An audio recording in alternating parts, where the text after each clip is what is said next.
Bullet was written especially for the CBS Radio Mystery Theater by Sam Dan and stars Larry Haynes. I shall be back shortly with Act One.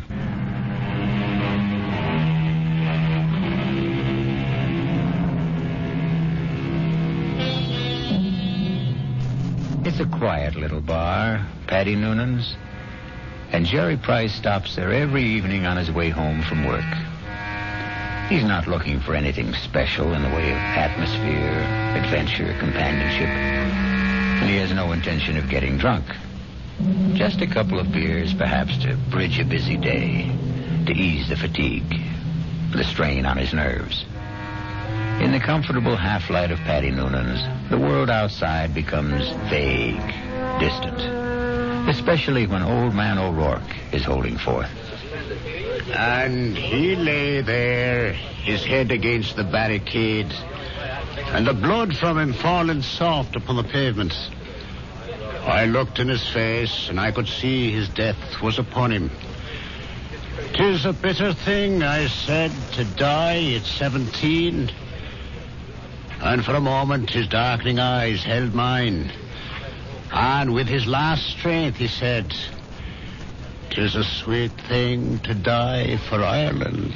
Sweet indeed, Mr. O'Rourke. Any calls for one on the house? I thank you, Paddy Noonan. I see Jerry Price. Excuse me.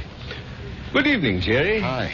I didn't notice you come in. Well, when Old Man O'Rourke's in form, you don't see anybody, Paddy. The old man there, he carries his war. I know I carry mine. You ever think of yours, Jerry? No, never. Never? Nope. The day I came home from Vietnam, I put away the uniform. I also put away everything that went with it. The army, the war, like a snake sheds his skin. Now, the past is gone, Paddy. It's dead, so you forget it. You go on to other things. Hey, what's everybody drinking? This round's on me. Set 'em up, Paddy. Mr. Edward Clark himself. And what's the occasion? Hey, I got a little announcement. Guess what the old lady tells me this morning? Number 10 is on its way. Oh, that event around must be on the house, Mr. Clark. Just a quick one, Paddy. Hey, I got the truck outside. What are you hoping for this time, Ed? Boy or girl? Let's see. What do I got now? 4 boys and 5... No, I got 5 boys and 4... who can keep them straight? All I know is I'm always tripping over somebody. 10 kids in 12 years. Well, you can't tell me it isn't exciting to hear there's going to be a new baby. Oh, yeah. I know it's going to be a kid that'll wet its pants and keep me up half the night. It's another mouth I got to feed. Yeah, well, guys, I got to ride. I'll see you tomorrow. You know, Paddy, it's funny. People who don't want kids, can't stand kids, can't afford them, can't raise them, they can't help getting kids. Whereas, guess there just isn't any justice in this world. Well, there may be no justice, Jerry, but there's always hope. How long have you been married? Right after I got out of the army, it'll be 9 years. A fellow used to come in here, and they were married 15 years before they had their first. Am I really out of the army 9 years? Tell me, Paddy, you're an old philosopher. Where does it go, huh? Down the hatch and try another. Yeah, don't mind if I do. Oh, wait on a paying customer first. Where? The fella standing at the end of the bar. What are you saying, Jerry? There's nobody standing at the end of it. In the brown hat and a raincoat. Now, Jerry, what are you saying? I know. That's Paul. Tell me, what's the matter, Jerry? Paul. Jerry, listen to me. There's nobody. Paul. Hey, he was just standing here. Where'd he go? Where is he? Jerry, where is who? Are you all right, Jerry? Yeah, I'm all right. But I saw him. Who? Oh, a guy I was in the army with. The two of you. Were you close? He was my buddy. Well, when was the last time you saw him in person? The night he was killed. Have you ever seen him again? Like you thought you did just now? No, this is the first time. Well, maybe you need a rest, Jerry. Paddy, why now? Why tonight after all these years? Well, you say you saw him last the night he died in battle. Well, the sight of him dead must have stayed with you always. But that's not how I just saw him, Paddy. He wasn't in uniform. He was in civilian clothes. You might have pictured him as he looked at a happier time. I never saw him in civilian clothes. We met in the Army. And, Patty, I didn't see him as he was then. We were both kids, about 20. I saw him the way he'd looked today, about 30. His face was more mature. Jerry, are you sure he's dead? He is dead, Patty. I just saw him. I know I saw him.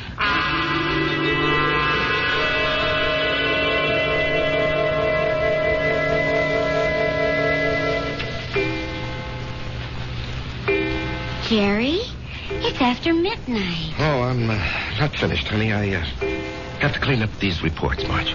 Honey, a new rule has just been passed in this house.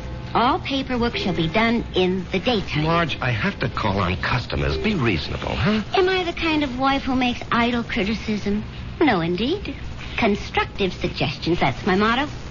Northeast Distributors can solve all your paperwork problems by hiring a girl. Honey, I'm lucky to have the job. No, Jerry. You're not lucky. They're lucky. Well, everybody knows you're a terrific salesman. Well, you could get another job tomorrow. More money, less headache. Honey, I couldn't walk out on Joe Keller. Why not? Well, I'll never forget what that man did for me. I came home from the Army, a kid with no experience. I needed a job. He took a chance with me. Now he needs me. Oh. Well, I'm just worried about you, Jerry. You look so tired all the time. No, I'm in great shape. Will you go see Doc Steiner? I did, today. Oh, well, it's about time. You needed a checkup. Well, I didn't just go for the checkup, honey. I went for the other thing. Oh, Jerry. Well, he said some people, men, well, they're okay in every way, but it just doesn't work out for them. Jerry, it's all right. No, honey. It's all my fault. Honey. It's just unlikely there can ever be any kids. He said unlikely. What he meant was impossible. We've got each other. Yeah. If only you didn't want a child so badly. Now we'll definitely think about adopting. Okay? Yeah, okay. Sometimes that works out even better. Come on, honey. Let me see you smile. Marge, I don't know what I'd do without you. Oh, that makes us even. I don't know what I'd do without you. Come on, get to bed. Yeah, I'll just have a cigarette, huh? Honey, why'd you turn on the music? To make sure you don't try to sneak in some work. I know you can't concentrate with the music going. I'll just be a couple of minutes, honey.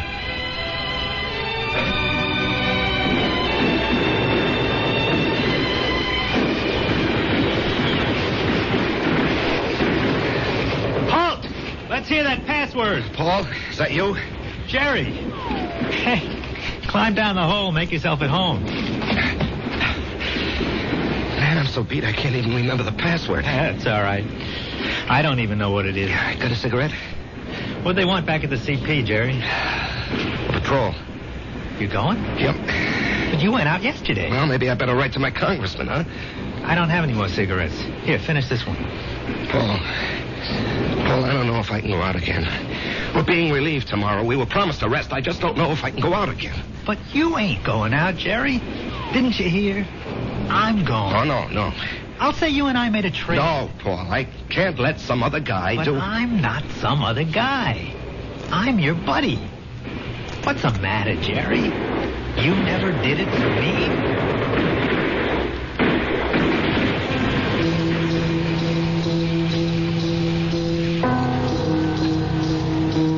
Can I have a drag on that butt, Jerry? Paul, you're alive. I'm alive, Jerry. I'm here with you. In your living room. No, you can't be here.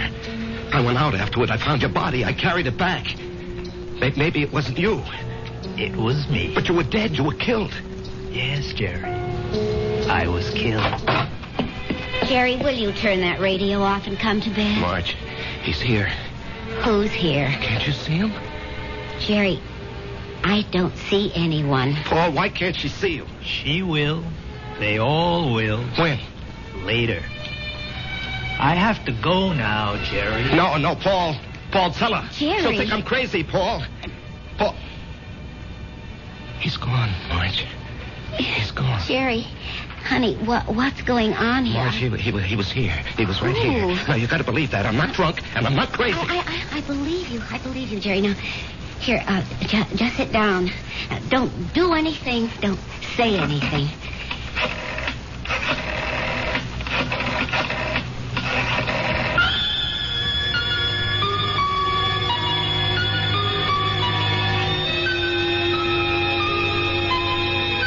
And we know who she's calling. But can a doctor help what ails Jerry?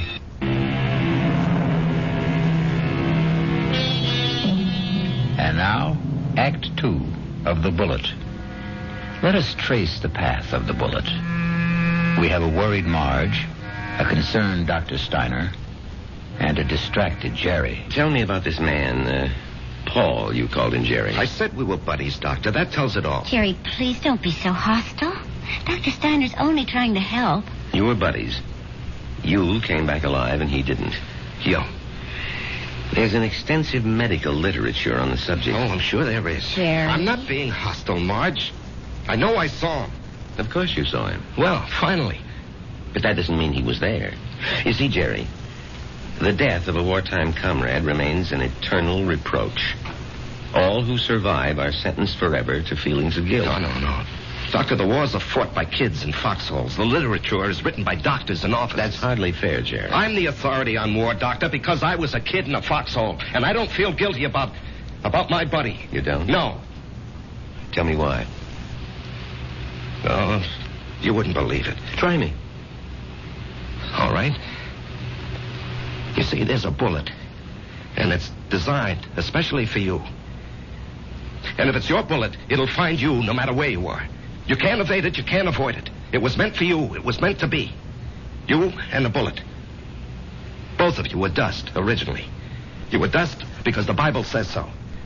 And the bullet was also just dust in the ground. Well, that bullet was mined and refined and cast into metal. It was shaped into a slug and joined with a shell. It was one of billions of bullets, but it was yours, all yours. And at the right time, there'd be a tremendous explosion of gases in a narrow chamber. And the bullet would be torn loose from the shell case and spun around the grooves of a gun barrel and hurled through space. This is the bullet you don't hear. You don't hear it, Doctor. You don't hear it whine past your ear or ping off a rock or thwack against a tree. That's because it's your very own bullet. It's coming to meet you, or you're going to meet it. It's been arranged. You see? It's an appointment that can never be broken. The dust that had become the bullet would encounter the dust that had become you. And after a while, both of you would become dust once again and return to the ground. Your original home. Jerry, I know you're overworked, you're overwrought, you're overtired. I keep telling him to slow down. Okay. I know I'm under a strain. I know I'm working too hard, but what can I do? Jerry, try to understand. Right now, you're having what is popularly known as a nervous breakdown. This alleged visitor from another world. I say he's an illusion. I say you have subconscious feelings about him which you're not aware of. And I say they burst through because of heavy pressure on your nervous system. Yeah, I knew you'd say that. Prove me wrong. How? Go away. Get out from under. Rest a while. Relax.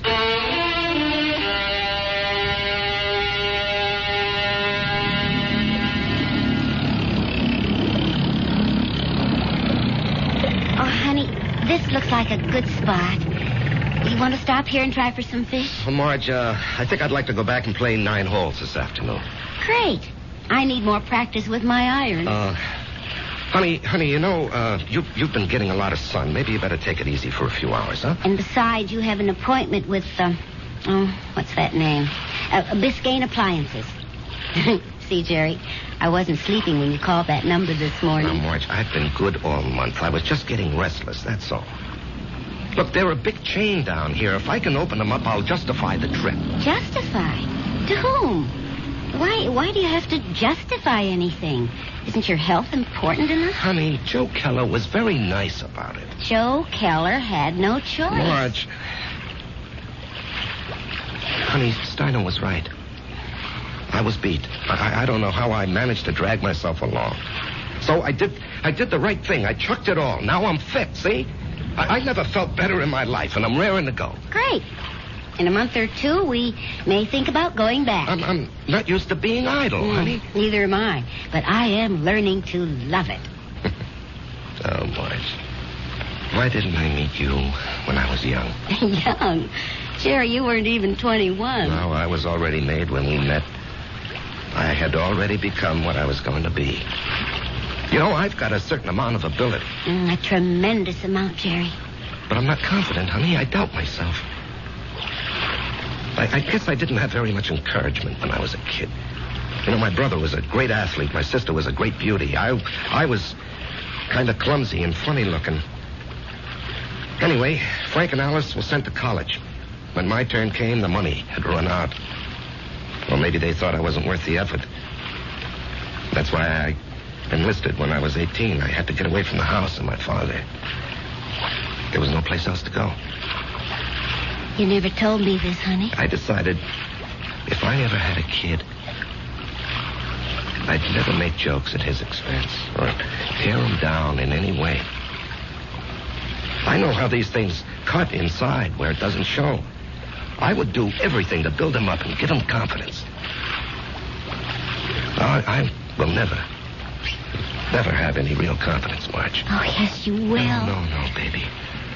You won't get it from a pep talk. I think we can go back home now, Marge. All right, on one condition. You'll just have to slow down. I promise. And, honey, there's only one way you can really slow down. And that's to get a partnership from Joe Kelly. Now, Marge. Don't you deserve it? Of course I do. Well, we're going to adopt a child. Which means I'll quit my job, and you're not going to spend time on the road. That kid will need both of us, won't he? Yes, honey, he will. Then we need that partnership, don't we?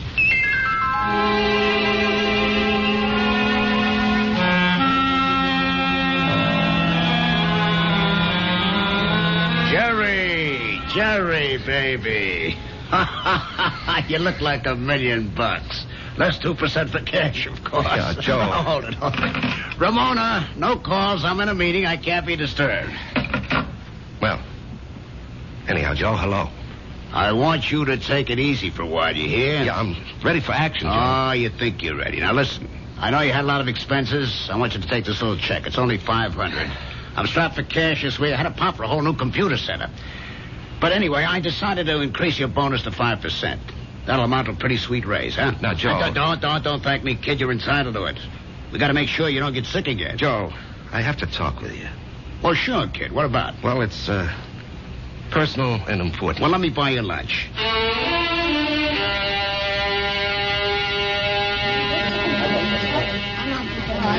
Well, Jerry, what are we going to talk about? I'm fresh out of polite conversation. Joe, I want a partnership. No, you don't, Jerry. But, Joe... No, don't interrupt. You don't want one. You'd like one. Two different things. Now, don't nitpick, Joe. You'd like a partnership, which means it would be swell. Great if you had it. But want is something else. It means lack. It means need. I know you'd like to own a business, but you're not cut out to be an owner. Why? Because an owner is an officer. And in your heart, you'll always be an enlisted man. Tommy, could you ever fire a guy because you could get someone else cheaper? If an old customer, a good friend, was getting slow paying bills, could you cut him off? Thousands of guys like you go bankrupt every year. You're nice, sweet, big-hearted. But you don't have the guts business needs. Well, I'd like to remind you of the volume I sell. I know it to the penny, Jerry, and you're well paid for it. Well, I'm worth more now. You are. You got a sweet raise this morning. Joe, don't think I'm not grateful. You gave me my first break. But I think I can do better elsewhere. Where? Anywhere. Consolidated, Freeman and Singer. Should I go down the list? Oh, they'd love to have you, Jerry. What'll they pay? They handle the nationally advertised brands. What'll you be, their glorified order taker? They don't need your full selling ability, so they don't have to pay you full price for it. Sure, with me, you push out all the schlock. It's rough, but you get top dollar. There's 20 outfits like mine. They grab you tomorrow, but where's the improvement? They won't pay you more. At least here, you got 9 years equity in a pension plan. You and me are used to each other. Besides, I really like you. Yeah. Sometimes I feel like a father to you, Jerry. It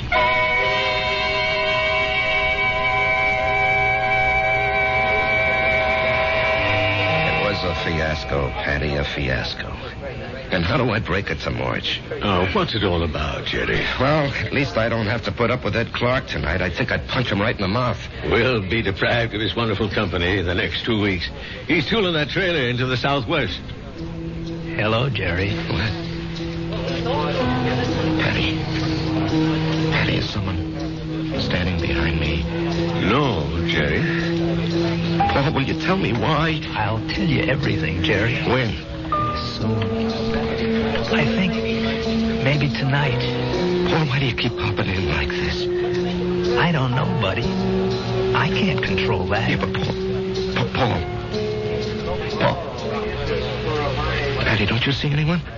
No, Jerry. You didn't hear anyone talking to me either. No. Patty, do you think I'm crazy? Well, maybe you should see a doctor. I saw a doctor. Well, how about one of them psychiatrist fellas? I never even told my wife. I did see a psychiatrist. But after a while, I figured, why pay him $50 an hour when I can come in here and talk to you for nothing? Well, there must be more to them fellas than that. Oh, sure. He said that the roots of my problem go back to my unhappy childhood. But, Patty, I have a brother, Frank, who feels terribly insecure. He goes to a psychiatrist, too. Why? He had a happy childhood. Well, put it this way. If you see someone, and I don't, the flaw can be in me and not in you. Drink? No. I better go home and face the music.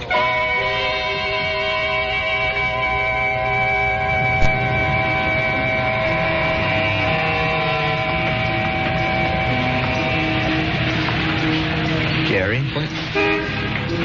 Oh. Let's go someplace and talk. Where?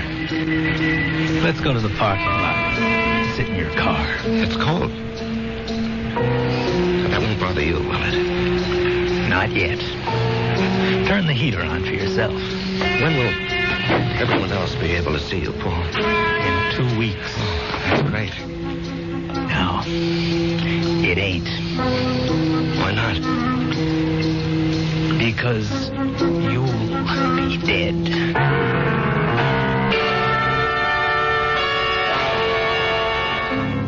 Because you'll be dead. Cold words from a warm friend. The chill inside the car becomes intense. But Jerry knows there's no point in turning on the heater. We'll rejoin these two friends when I...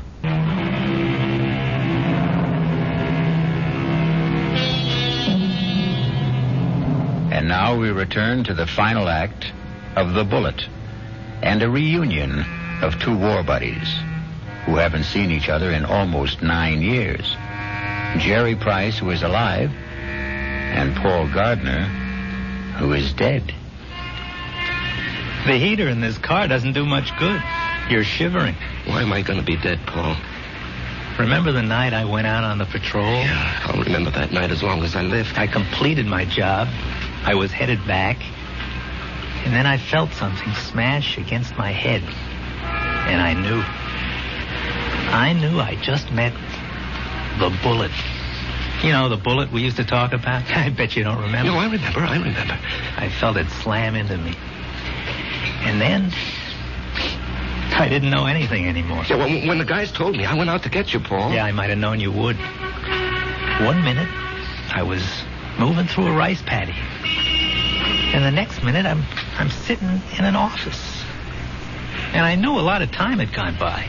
Don't ask me how. I knew, that's all. A man was talking to me. What kind of man? You know the type that's a clerk in the government or a big corporation, fussy, self-important. Everything's got to be in the right place. He doesn't even look at me. He's got a piece of paper. He says, Paul Gardner, you're going back.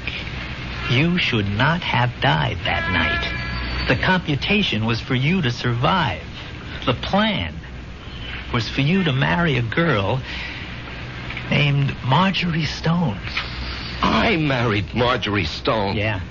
I told the guy, I want no part of it. And he gives me a look, this clerk does, like he couldn't care less about me or you or anybody else. And he says, come with me. He leads me to a door. It opens. And all I can hear is a hum and a clicking. And all I can see is a computer. I mean, there's no end to the thing. That's all you can see is computer. And he says, there it is, friend. City Hall. Go fight it. By this time, I'm shaking. That machine scared the pants off me. You couldn't see the top nor the bottom of it.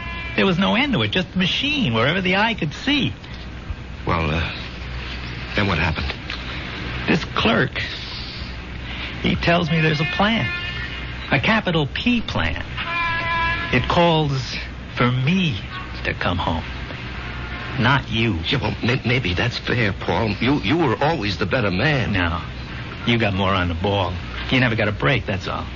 I had the chance to go to school, become somebody. I could have gone into the old man's business, become the biggest hardware dealer in Atlanta. You and me. We both run away to join the army. You because you had nothing. Me because I had everything. But why are you coming back? Because Marge and I are supposed to have a boy. A certain kind of a boy. He'll grow up, I don't know, discover something, create something, or be somebody the world needs real bad. They wouldn't tell me what. Anyhow, 40, 50 years from now, he has to be here. And of all the millions of men and women, he could only be born to me and Marge. When am I leaving? I told you. In 2 weeks. How? 9 o'clock at night. A trailer truck will go past Patty Noonan's saloon. Just as you're crossing the street. And why does it have to be like that? Because you don't know how careful these things are figured. You could get killed a million ways. But the plan calls for a truck driven by a guy named Ed Clark. Oh, yeah, I know Ed Clark. He doesn't have a good record, so it'll be easy to prove he's a careless driver. He works for a big outfit, so Marge will have a good settlement. But why? I still don't understand. She'll need the money. You see, I won't be a good father. Not as good as you, for sure. Oh, I'll love the kid. I'll love Marge, but I won't be there a lot. You know me. I have to keep moving. But if you know how important it is for the kid... I won't know. Once I'm alive, I won't remember any of this. And you say it's all figured out, maybe not. The human element. How can the machine predict Marge would go for you, huh? With all due respect, Jerry, did I ever have any trouble landing any dame I had my sights on? Well, with all due respect, I can't see Marge falling for your line of chatter. She will, Jerry. I'll be there when she's having a bad time. She'll be all alone. She'll need somebody. Things will take their natural course. Sure, she'll see through my line, but after a while she'll get to like it. I'm different. You're quiet. I raise hell. You let things eat at your insides, not me. I pop off. Maybe my way's no better in the long run. And she's married to you, and she loves you. But deep in her heart, she loves my way better. She'll fall in love with me. Jerry, you have to believe I don't want to do this, but it was your bullet, not mine.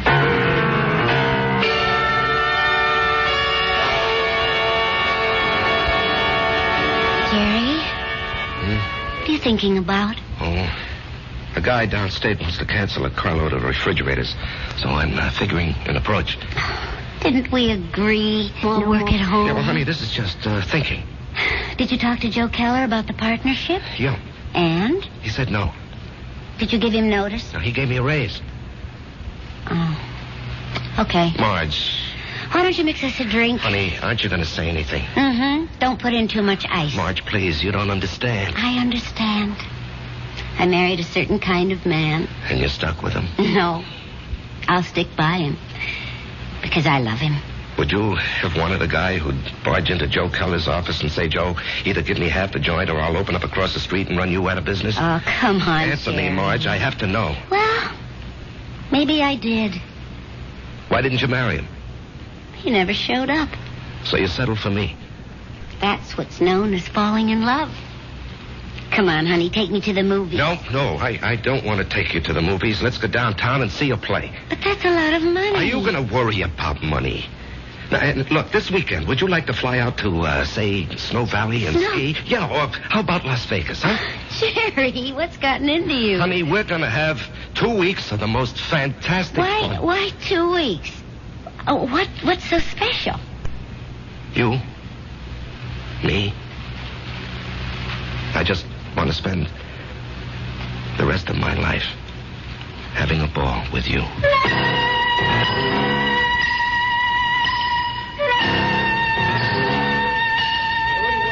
Well, hello, stranger. Hi, Patty. Haven't seen you. Why, it must be weeks. Where have you been? Giving Marge a good time. Well, I must say, it's done wonders for you. You look so calm. Do I? Do you ever see the little guy who wasn't there? No. Well, that's good. Let's drink to it. Jerry, if I'm not being forward, what did he want from you? You wouldn't believe it, Patty. Do you believe it? Well, I just dropped in to say hello, Patty, and goodbye. Jerry, Yeah?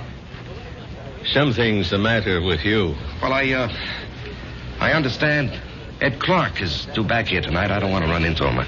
I just don't want to talk to him. Well, if that's how you feel, I'll buy him from the joint.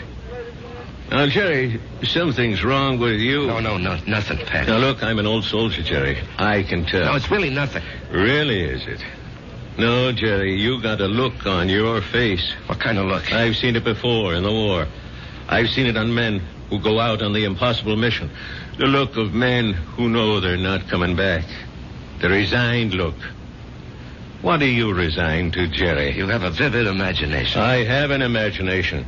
Jerry, whatever it is, don't be resigned to it. Fight it. You can't fight City. I knew it. You're in a fight, Jerry. Well, you can fight anybody. You're an ex-combat soldier, and you weren't afraid of anything. When you were out there, you faced up to death, hunger, despair. What happened to you, Jerry? Where did you lose it?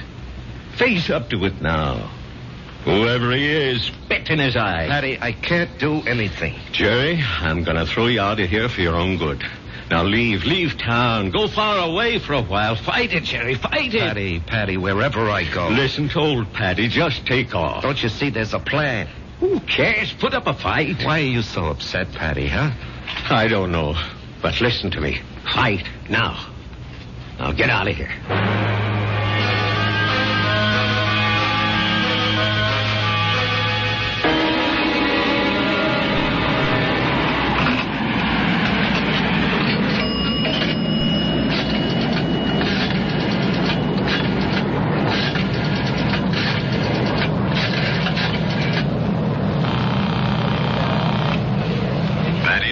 Patty, it's Jerry. I decided to fight it. Good boy, Jerry. You know, Patty, there's something about your place. I don't know how to say it, but I feel stronger, better, away from it. Well, I don't mind. So I'm going to fight. What have I got to lose, huh?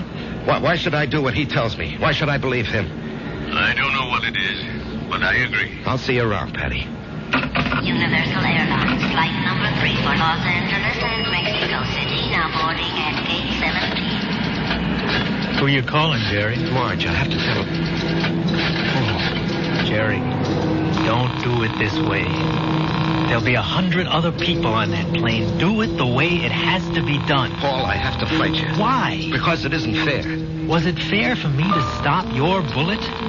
Come on, Jerry. Ed Clark will be tooling by Patty's in less than an hour. Paul, I don't know if I have the nerve. I'll help you, buddy. I'll help you. Come on. Hello? Hello?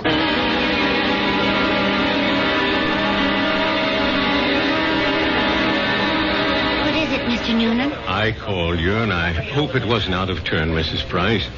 It's about Jerry. What about Jerry? He's sitting back there in a booth. Now, wait. Don't go to him yet. He's in trouble. Well, it can't be. We've had such a glorious 2 weeks. He's in trouble. Well, what kind of trouble? I don't know. We have to help him somehow. Is it that Buddy? I think so. Well, the time has come to lay that nonsense to rest once and for all. And I'm going to... That won't work. Agree with him. Show him anything he wants is okay with you. Don't fight him. All we can give him is love. Hi, honey. Hi. Buy me a drink. Oh, sure.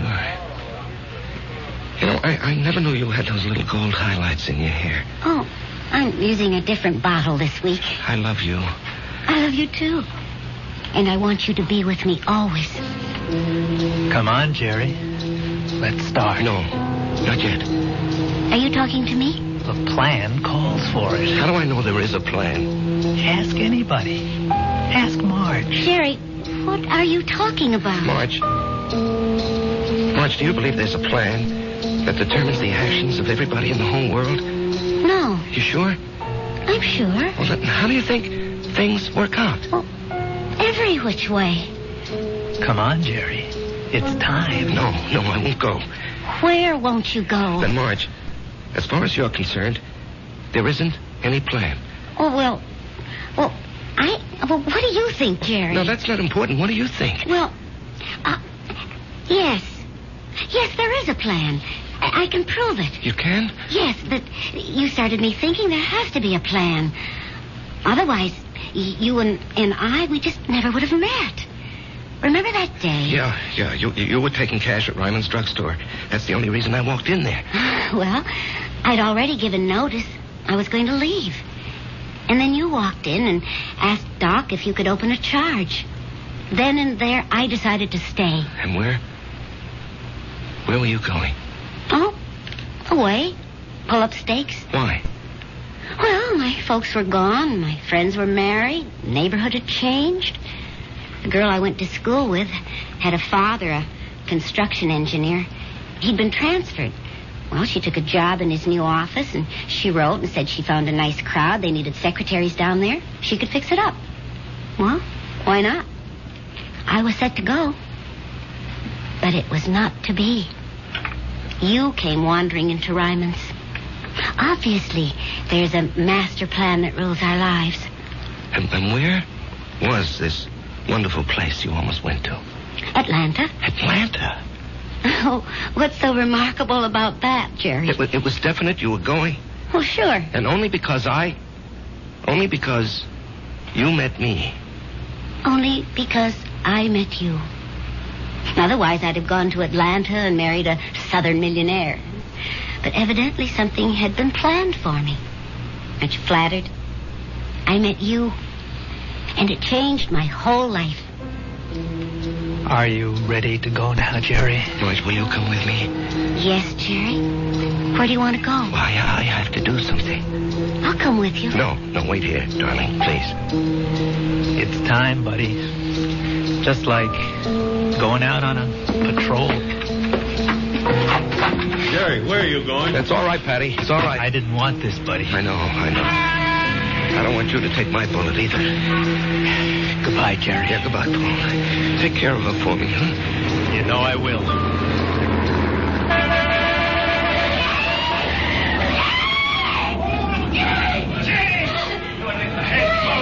Call the police. Get an ambulance. Oh, Jerry. Barry. He's dead. Here, miss. Here, you're cold. Let me throw this coat over you. She's gonna faint. It's all right. I've got her. We'll bring her into that bar where it's warm. Give her a little stimulant. It's all right. Everything will be all right. Everything will be... It'll be all right.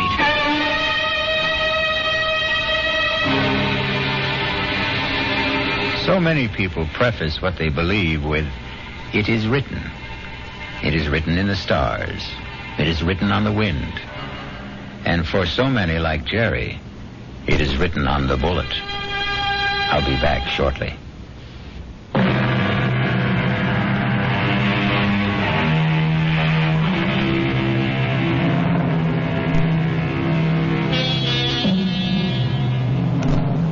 remember an old soldier once told me he wasn't worried about the bullet that had his name on it.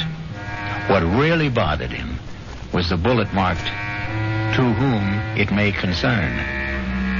Our concern is mystery, excitement, suspense, thrills, and chills.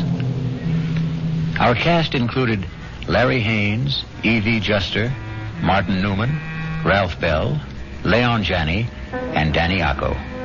The entire production was under the direction of Hyman Brown.